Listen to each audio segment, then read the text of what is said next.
2 సార్లు heart stroke వచ్చింది. ఇంకోసారి వచ్చిందంటే బ్రతకడం కష్టం. నీకు చాలా సార్లు చెప్పాను నువ్వు ఎక్కువ పని చేయకుండా రెస్ట్ తీసుకో అని. కానీ నువ్వు కూతురు కూతురు ఆనందం అని చెప్పి నీ ఆరోగ్యం పాడు చేసుకుంటావు. ఇలా అయితే బ్రతకడం కష్టం. అయ్యా, నా కూతురి ఆనందం కంటే నాకేది ముఖ్యం కాదు. తనని ఆనందంగా ఉంచడంలోనే నేను ఆనందంగా ఉంటాను. నాన్న త్వరగా రా నాన్న, నాకు బాగా ఆకలిస్తుంది. తొందరగా ఇంటికి వెళ్ళిపోదాం. మరేం పర్లేదు డాక్టర్, నేను చూసుకుంటాను. నాన్న నాకు బాగా ఆకలిసినప్పుడు ఆ ఆకలి తెలియకుండా ఒక పాట పాడతారు కదా, పాడండి నాన్న.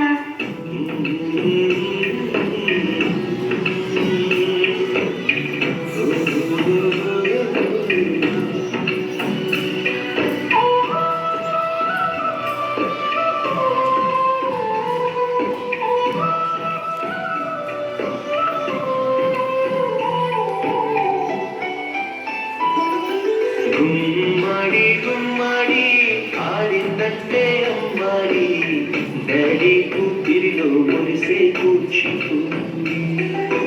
చిందాడి చిందాడి తుళ్ళిందంటే చిన్నాడి మమ్మీ చూపుల్లో చూడు ఇంత వేడి. నాన్న కాళ్ళు నొప్పి వస్తున్నాయి నాన్న.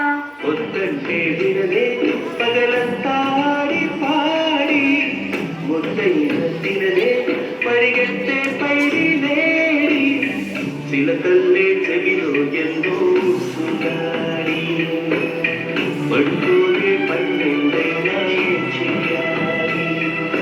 గుమ్మాడి గుమ్మాడి ఆడిందంటే అమ్మాడి డాడీ కూతురిలో మురిసే కూర్చుంది.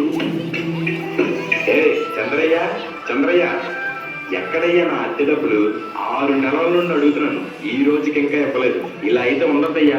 నా ఇల్లు ఇప్పుడే ఈ క్షణమే ఖాళీ చేసి వెళ్ళిపోండి. అయ్యా కొంచెం చిన్నగా మాట్లాడండి అయ్యా. లోపల నా కూతురు నిద్రపోతుంది, ఇండదంటే బాధపడుతుంది. ఎలాగైనా 2 రోజులకు డబ్బులు కట్టేస్తానయ్యా.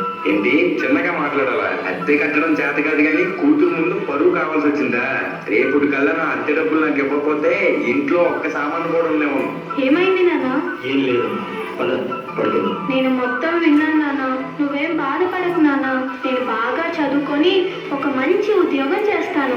మనమే ఒక మంచి ఇల్లు కట్టుకొని ఆనందంగా ఉందాం. అప్పుడు ఎవరికి డబ్బులు ఇవ్వాల్సిన అవసరం లేదు కదా. నువ్వేం బాధపడకు నాన్న. ఎన్నెన్నో ఆశలతో పెంచానమ్మ గుండెల్లో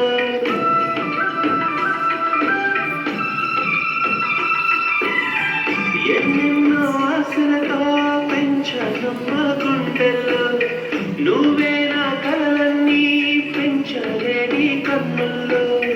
నా తల్లివి నువ్వు, మీ తండ్రివి నేను, ఎవరినెవరు లాగేస్తున్నారు.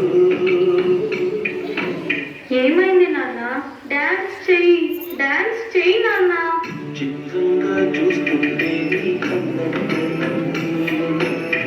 పొంగిందే ఆ చుట్టూ బాలవెల్లి. నాన్న రేపు నాకు ఢిల్లీలో ఇంటర్వ్యూ ఉంది. అందులో కానీ నేను సెలెక్ట్ అవుతే 60,000 జీతం వస్తుంది. ఇక మన కష్టాలన్నీ తీరిపోతాయి, హ్యాపీగా బ్రతికేయచ్చు.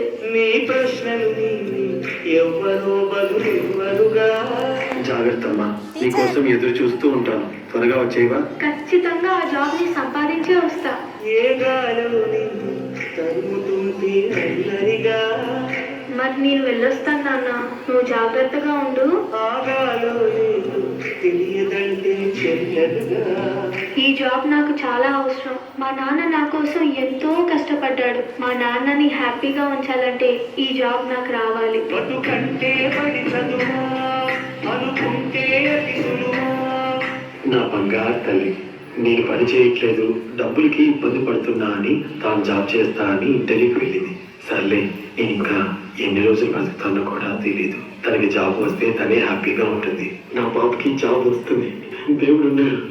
జాబ్ ఖచ్చితంగా వస్తుంది, ఖచ్చితంగా.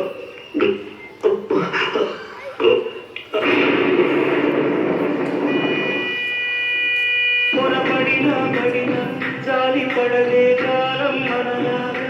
You are selected.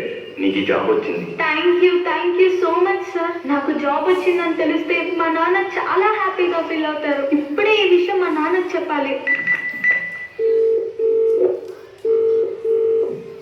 ఏంటి నాన్న ఫోన్ లిఫ్ట్ చేయట్లేదు? సరేలే, డైరెక్ట్ గా వెళ్ళి సర్ప్రైజ్ చేద్దాం. ఆయన హ్యాపీగా ఫీల్ అవ్వడం నేను కళ్ళారా చూడాలి. ఒక నిమిషం కూడా ఆగిపోలేరు వచ్చేదాకా.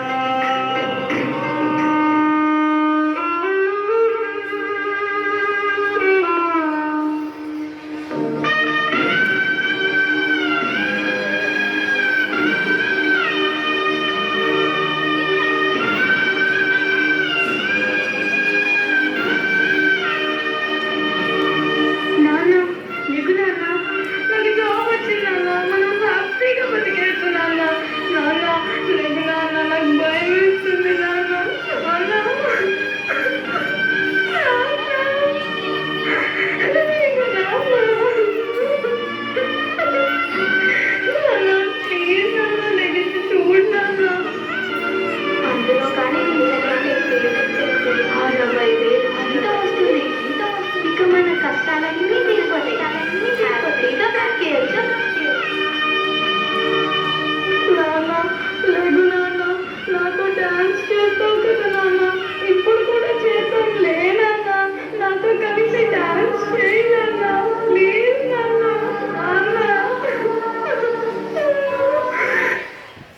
ఇంట్లో అమ్మో నాన్నో తాతయ్యో నాన్నమ్మో లేకపోతే ఇంకెవరు అడుగుతారా అవన్నీ? తిన్నావా ఉన్నావా అని.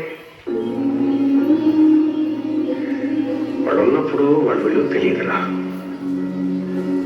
రేపు లేరనుకో